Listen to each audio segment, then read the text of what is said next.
तो भाई लोग कैसे हो। आज मैं आप लोग के सामने तौसी की स्टोरी लेके आया हूँ। तौसी और G18। चलिए कहानी स्टार्ट करते हैं।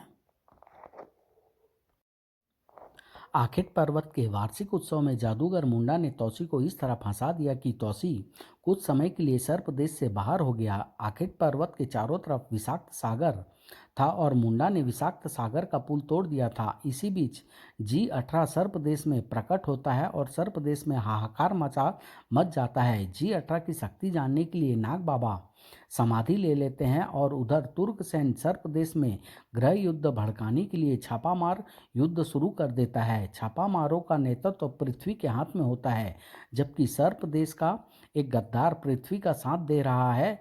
इस बीच तौसी मुंडा का सारा जादू तोड़कर आखेट पर्वत से बाहर आ जाता है। पृथ्वी ने तौसी को पुल पर रोकने का प्रयास किया, परंतु गुप्तचर, क्या तुमने अपनी आंखों से 7 तौसियों को युद्ध करते देखा? हे महानायक पृथ्वी, मेरी दृष्टि धोखा नहीं खा सकती। हमारे छापामारों से एक साथ 7 तौसी युद्ध कर रहे थे। अगर ऐसा न होता तो हमारे प्रशिक्षित छापामार इतनी आसानी से पराजित न हो जाते। मुझे तौसी की इस शक्ति के बारे में बताया नहीं गया। चलकर त्रिभुवन से पूछता हूँ। तौसी की अनुपस्थिति में राज परिवार के एक गद्दार त्रिभुवन ने सर्प देश का नेतृत्व संभाला हुआ था। क्या बात है पृथ्वी, तुम अचानक यहाँ कैसे? यह तो मुझे पता चल चुका है कि तौसी की अनुपस्थिति में G18 से निपटने के लिए आपको नेतृत्व दिया गया है, क्योंकि आप पूर्व राजघराने के सदस्य हैं। राजवंशी त्रिभुवन, जब तुम्हें तौसी की असीम शक्ति का ठीक से ज्ञान ही नहीं तो हमें धोखा में क्यों रखा? इस स्थिति में अगर तुम्हारी गद्दारी का भेद खुल गया तो सातों तौसी में से एक ही तुम्हारे लिए पर्याप्त होगा। तुम कहना क्या चाहते हो? तुमने यह क्यों नहीं बताया कि वह 7 शरीर वाला इच्छाधारी है? असंभव, तौसी का शरीर एक ही है। आवश्यकता पड़ने पर वह रूप तो बदल सकता है, पर रहेगा एक ही। किंतु हमारे छापामारों को 7-7 तौसियों ने खदेड़ा है। किंतु तौसी तो आखेट पर्वत पर है, तुम्हारे छापामार वहां किस तरह पहुंच गए? तौसी आखेट पर्वत से बाहर आ चुका है। उसे हमने पुल पर रोकने की कोशिश की थी, जो नाकाम हो गई। अगर वह सचमुच तौसी था तो तुम्हारे साथी जरूर कुछ धोखा खा गए हैं। क्या तुम इतना भी नहीं जानते कि किसी भी इच्छाधारी के पास अपने 7 शरीर नहीं होते? लेकिन यह हो सकता है कि तौसी ने कोई जादू सीख लिया हो। मैं जल्दी ही तुम्हें इस बारे में बताऊंगा। ठीक है, हम तब तक कोई कदम नहीं उठाएंगे। तौसी आखेट पर्वत से उन सब सर्प देश के वासियों के साथ लौटा जो वार्षिक उत्सव में सम्मिलित होने गए थे।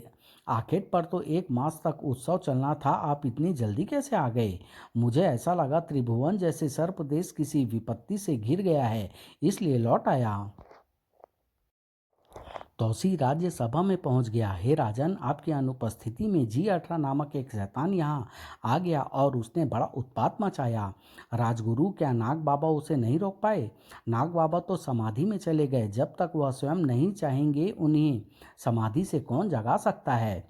किंतु यह G18 है क्या भला? पृथ्वीलोक में एक देश है चीन। यह शैतान उसी देश का बताया जाता है, किंतु वह पाताल में आया किस उद्देश्य से है अभी इसका पता नहीं, परंतु उसने हमें गुलाम बनाने की धमकी दी है। क्या G18 अकेला ही है या उसके साथ कोई सेना भी है? अभी तक तो केवल उसे ही देखा गया। यह विषाक्त सागर से प्रकट हुआ था और उसी में लोप हो गया। उसने हमें 1 सप्ताह का समय दिया है। आज तीसरा दिन है। अगर वह विषाक्त सागर से निकला है तो अवश्य ही वहाँ उसका कोई अड्डा होगा। विषाक्त सागर के तट पर पूरी चौकसी बरती जाए। मुझे इसी तट पर उसे खंगालना चाहिए जहाँ मुझ पर आक्रमण हुआ था। हमारे सामने सबसे बड़ी समस्या यह है कि हम विषाक्त सागर में नहीं उतर सकते। किंतु आश्चर्य की बात है कि विषाक्त सागर G18 को कोई हानि नहीं पहुंचाता और हमें उसकी शक्तियों का पता भी नहीं है। G18 ने यदि 1 सप्ताह का समय दिया है तो हमें युद्ध के लिए तैयार रहना होगा। तैयारी की जाए। इस बार आपके चेहरे पर सूर्य जैसा तेज है। कैसी पत्नी हो अप्सरा, हम तो सोच रहे थे कि इतने दिन में तुमसे बिछड़ा रहा तुम मुझसे लिपट जाओगी, मगर तुम तो मेरे चेहरे के तेज को देख रही हो। आप जितने शक्तिशाली होकर लौटे हैं उसके लिए मैं 1 साल तक आपकी प्रतीक्षा की घड़ियां सहन कर सकती हूँ। मुझे तुम पर नाज है तौसी, और मुझे तुम्हारे प्रेम पर नाज है, जिसने मेरे चेहरे को देखकर भांप लिया कि मैं ताकतवर होकर लौटा हूँ। तौसी के बिना अप्सरा के जीवन का हर पल अधूरा है। बस अब तो उस क्षण की प्रतीक्षा है जब हमारे बेटे का नामकरण संस्कार होगा। सच, तौसी के पुत्र का नामकरण संस्कार कितना सौभाग्यशाली दिन होगा वह। अगले दिन गुप्तचर, क्या खबर लाए हो? बड़ा बड़ा अनर्थ होने वाला है। महामहिम सांपों की एक जाति सोती विद्रोह पर उतर आई है। सोती जाति के सांप विद्रोह पर उतारू है, लेकिन क्यों? उनका कहना है कि वे तुच्छ जाति के हैं, सर्प देश में उन्हें सम्मान नहीं मिलता, इसलिए अलग देश की मांग कर रहे हैं। किसी भी देश के नागरिक होने के बाद अलग देश की मांग करना देशद्रोह है, जिसकी सजा मृत्यु दंड है, चाहे वह किसी भी जाति का है। यदि बगावत करता है तो उसे खत्म कर दिया जाए। पृथ्वी के खेमे में सोती जाति के एक सरदार को लेकर त्रिभुवन पहुंचा। यह मेरा विश्वास पात्र है, मेरा नमक खाया है इसने। सोती जाति के इस सरदार का नाम पिग्गू है।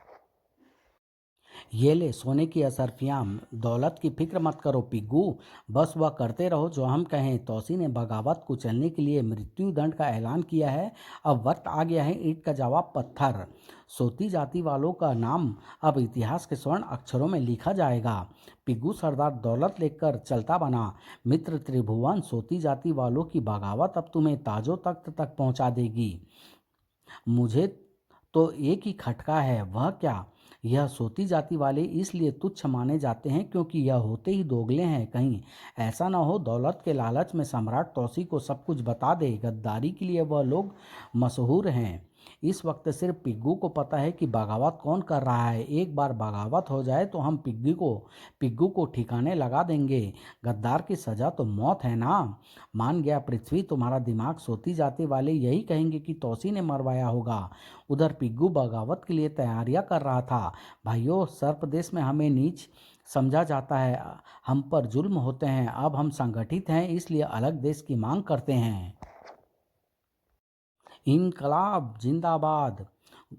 गुप्त बैठक में आज रात हम बड़ी जाति वालों की बस्ती में हमला बोल देंगे और उनके घरों को आग लगा देंगे। लेकिन हमारे पास ऐसे रण बांकुरे कहाँ हैं जो यह काम कर सकें?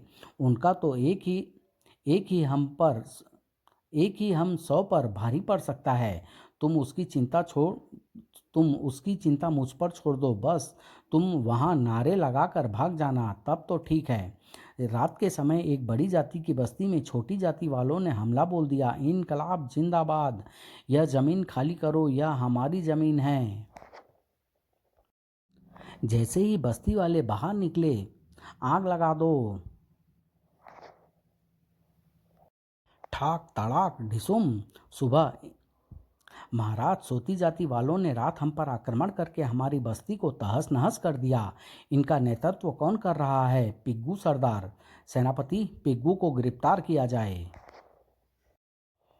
पिग्गू को गिरफ्तार करने के लिए एक सैनिक टुकड़ी भेजा गया। पिग्गू इसी बस्ती में रहता है।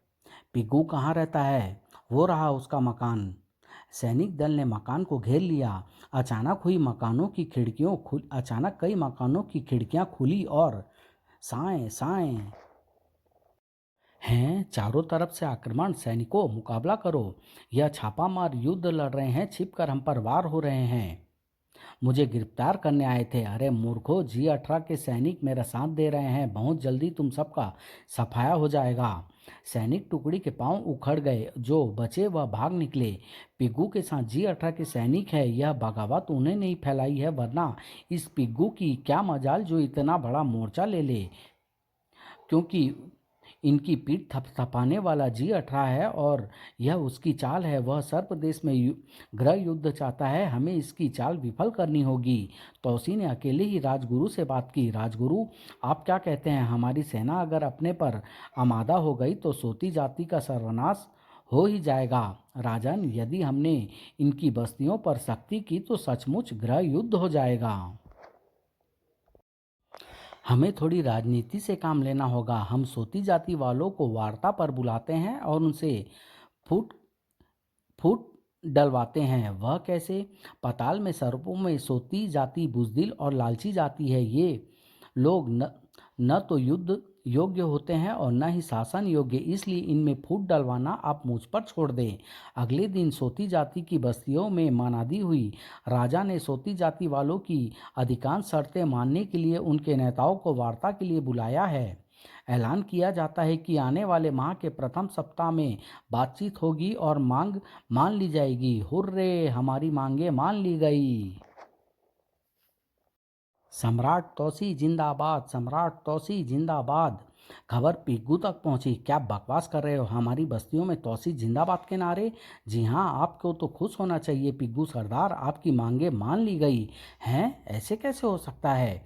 क्या हमारे लिए अलग देश की मांग भी स्वीकार होगी? हाँ, खबर है कि उसका राजा आपको बनाया जाएगा। पिग्गू सरदार की जय हो, जय हो। पिग्गू का जुलूस सोती जाति की बस्तियों की ओर चल पड़ा। हमारा नेता सरदार पिग्गू, पिग्गू नेता जिंदाबाद। ठहरो, यह छिग्गू क्या चाहता है? पूछो इससे। ए छिग्गू, क्या चाहता है? हम पिग्गू जैसा बुजदिल नेता स्वीकार नहीं करेंगे। यह हमारे देश का राजा बनने लायक नहीं है। छिग्गू नेता ठीक कहता है, इसके योग्य तो छिग्गू नेता है। दूर से राजगुरु और तौसी तमाशा देख रहे थे। यह क्या तमाशा शुरू हो गया राजगुरु? हमने छिग्गू की पीठ थपथपा दी है और उसके साथ अपने सैनिक शक्ति लगा दी है। अब यह दोनों पार्टियां लड़ेगी। हमारा नेता छिग्गू सरदार। समझे पिग्गू, हमारे रहते तुम राजा नहीं बन सकते। मारो इस हरामी को, मेरा हक छीनता है। ठाक तड़ाक तड़ाक। चलिए राजन, अब काम हो गया, आपकी चिंता दूर। सोती जाति के सर्प आपस में लड़ पड़े। उधर पृथ्वी के अड्डे पर क्या बकते हो गुप्तचर? खबर सच है महानायक, ये लोग आपस में ही लड़ पड़े हैं। पिग्गू के समर्थकों की छिग्गू ने जबरदस्त मरम्मत कर दी है। जाओ, यह खबर त्रिभुवन तक पहुंचाओ और खबर कर दो कि फौरन हमसे मिले। मैं पिग्गू से मिलने जा रहा हूँ। पीटा हुआ पिग्गू अपनी बस्ती में आ गया था। आओ महानायक पृथ्वी, देखो मेरी क्या दुर्दशा हो गई है। राजा बनते बनते तो मैं स्वर्ग ही सिधार जाऊंगा। स्वर्ग नहीं, नर्क। तुम जैसे कायर नर्क ही जाते हैं। क्या मतलब? तुम्हारे पास तो मेरे छापा मारों की ताकत भी थी, फिर भी तुम पीट गए। उस वक्त छापा मार मेरे साथ नहीं थे, मुझे तो बस्ती वाले जुलूस बना कर ले गए थे। ऐसा इसलिए हुआ कि तौसी ने हमारी मांगे मान ली और छिग्गू राजा बनने पर अड़ गया। बेवकूफ़, तुम्हारी एक भी मांग पूरी नहीं होगी। यह राजनीति है, तुम्हें आपस में लड़ाया जा रहा है। लेकिन यह तर्क छिग्गू तो नहीं समझेगा। उसे आज खत्म कर दो, धोखे से वार करो, छापा मार साथ रहेंगे। उधर पिग्गू के इर्द गिर्द सरकारी गुप्तचर सक्रिय थे। ओह, यह खबर तुरंत पहुंचा देना चाहिए। गुप्तचर ने सारी खबर तौसी तक पहुंचा दी। यह महानायक पृथ्वी कौन है? क्या G18 का साथी है या खुद G18 है? यह तो पता नहीं महाराज। ठीक है, तुम अपने काम पर लगो, पता लगाओ कि पृथ्वी का ठिकाना कहाँ है। मुझे छिग्गू की जान बचानी है। तौसी छिपकर छिग्गू की बस्ती में पहुंचा। छिग्गू की बस्ती वाले खुशी में नाच गा रहे थे। हमारा नेता राजा बनेगा, नाचो गाओ खुशी मनाओ। तौसी सीधा छिग्गू के पास पहुंचा। है महाराज आप? हाँ, मुझे इसलिए आना पड़ा क्योंकि तुम्हारी जान खतरे में है। मैं तुम्हारे प्राण रक्षा के लिए आया हूँ। पिग्गू तुम पर धोखे से वार करने आ रहा है। महाराज, उस कायर की यह हिम्मत हो ही नहीं सकती। भागो, बचाओ। यह शोर कैसा? पिग्गू अपने लश्कर के साथ आ गया है और इस बार उसके साथ G18 की छापामार सेना है। हैं G18 पर महाराज, तब तो सचमुच मेरी जान खतरे में है। तुम छिप कर तमाशा देखो, मैं तुम्हारा रूप धर कर युद्ध करूंगा। ठीक है महाराज। तौसी छिग्गू बन गया। अब देखता हूँ इस छापामार सेना में क्या दम है। बाहर निकल छिग्गू, देख तेरी बस्ती वालों को मार मार कर भगा दिया है मैंने। मेरे पास भी छापा मार सेना है पिग्गू, देख तेरे छापा मारों का क्या हश्र होता है। तौसी के सैनिक पहले से बस्ती के चारों तरफ छिपे हुए थे। इन सैनिकों ने तौसी का संकेत पाते ही आक्रमण कर दिया। आक्रमण! राजा बनेगा। ये ले डिसोम, खन खन। पकड़ ध्वज, तुम इस पिग्गू को बांध दो या भागने ना पाए। पकड़ ध्वज तो था ही किसी को भी बांध डालने का विशेषज्ञ। बचे कुचे भाग रहे हैं, इनका पीछा करो। और अब तू बता, यह पृथ्वी तेरा क्या लगता है? मरवा दिया इस पृथ्वी ने मुझे। अबे छिग्गू, चल तू ही बन जा राजा। यह तौसी हमें धोखा दे रहा है। पृथ्वी ने बताया था। मैं तेरी बात का यकीन नहीं करता। पहले यह बता, पृथ्वी कौन है? बता, नहीं तो टुकड़े कर दूंगा। बताता हूँ। मुझे पृथ्वी ने सर्प देश से बगावत बगावत के लिए दौलत और छापा मार दिए थे। मैं तो एक मोहरा हूँ छिग्गू। असली राजा तो कोई और ही बनेगा। वह देश में गृह युद्ध करके सम्राट तौसी का तख्ता पलटना चाहता है। कौन है वह? हे, किसने तीर चलाया? पकड़ो। उसी समय छिग्गू घटना स्थल पर पहुंच गया। हे सम्राट, आपने मेरी प्राण रक्षा की, साथ ही आपने हमें एक बड़े पाप से बचा लिया। हैं, यह कौन? दो छिग्गू। सम्राट, अब आप अपने रूप में प्रकट हो जाएं, तब हम सोती जाति वालों को बताएंगे हमसे कितना बड़ा पाप हुआ। तौसी अपने रूप में प्रकट हो गया है। तौसी सम्राट, सम्राट तौसी। हाँ मित्रों, यह सम्राट तौसी ही है जिन्होंने आज पिग्गू और उसका साथ दे रही शत्रु छापामार टोली से आप सबकी प्राण रक्षा की है। हम लोग कितनी बड़ी भूल कर रहे थे। जो देश और जिस देश का राजा हमारे लिए प्राणों पर खेल सकता है, उसी के विरुद्ध बगावत कर रहे थे। हमें नहीं चाहिए अलग देश। हमारा देश सर्प देश है, मेरा। और अलग देश की मांग करके जो पाप हमने किया है, इसके लिए हम सार्वजनिक रूप से क्षमा मांगते हैं। एक विदेशी शत्रु ताकत ने पिग्गू को उकसाया और हमारी जाति के लोग भटक गए। वचन दो सम्राट तौसी को कि अब ऐसा नहीं होगा। हम वचन देते हैं, हम दुश्मनों की ईंट से ईंट बजा देंगे। सम्राट तौसी जिंदाबाद, जिंदाबाद, जिंदाबाद। पिग्गू की हत्या करने वाला स्वयं पृथ्वी था, जो पिग्गू की हत्या के बाद अपने ठिकाने की तरफ भाग रहा था। वह सब आश्चर्यजनक था। छिग्गू के पास ऐसे शस्त्रधारी कहाँ से आ गए, और वह खुद किसी महापराक्रम की तरह लड़ रहा था। और वह क्या चीज़ थी जिसके पलक झपकते ही पिग्गू को बांध कर डाल डाल दिया। ठीक वक्त पर अगर मैं उसे ना मारता तो वह सब कुछ बता देता। अब हमें बगावत के लिए छिग्गू का ही साथ देना चाहिए। इससे बात करनी होगी। है, कोई मेरा पीछा कर रहा है। महानायक, पृथ्वी का पीछा करना हंसी का खेल नहीं। देख मेरी शक्ति। और इसने तो रास्ता ही रोक दिया। आगे वृक्षों की शाखाएं कट कर गिर चुकी है। पृथ्वी पीछा करने वाले को रोक कर निकल भागा। जब वह अपने अड्डे पर पहुंचा तो त्रिभुवन उसकी प्रतीक्षा कर रहा था।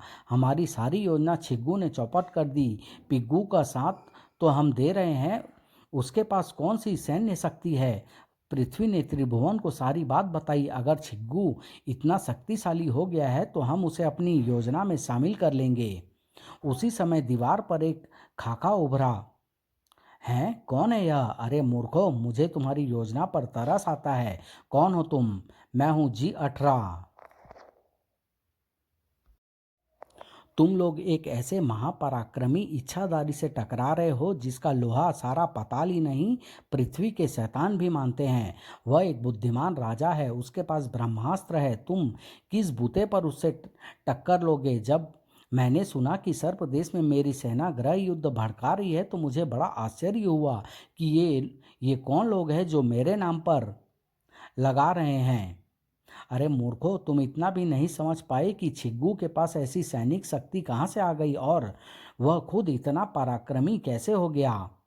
और वह सेना तौसी की थी और खुद युद्ध छिग्गू के रूप में लड़ने वाला तौसी था। और अब तुम्हारी योजना चौपट हो गई। सोती जाति वाले देशभक्ति के नारे लगा रहे हैं, तौसी जिंदाबाद के नारे। सोती जाति के सभी बस्तियों में सुन लो।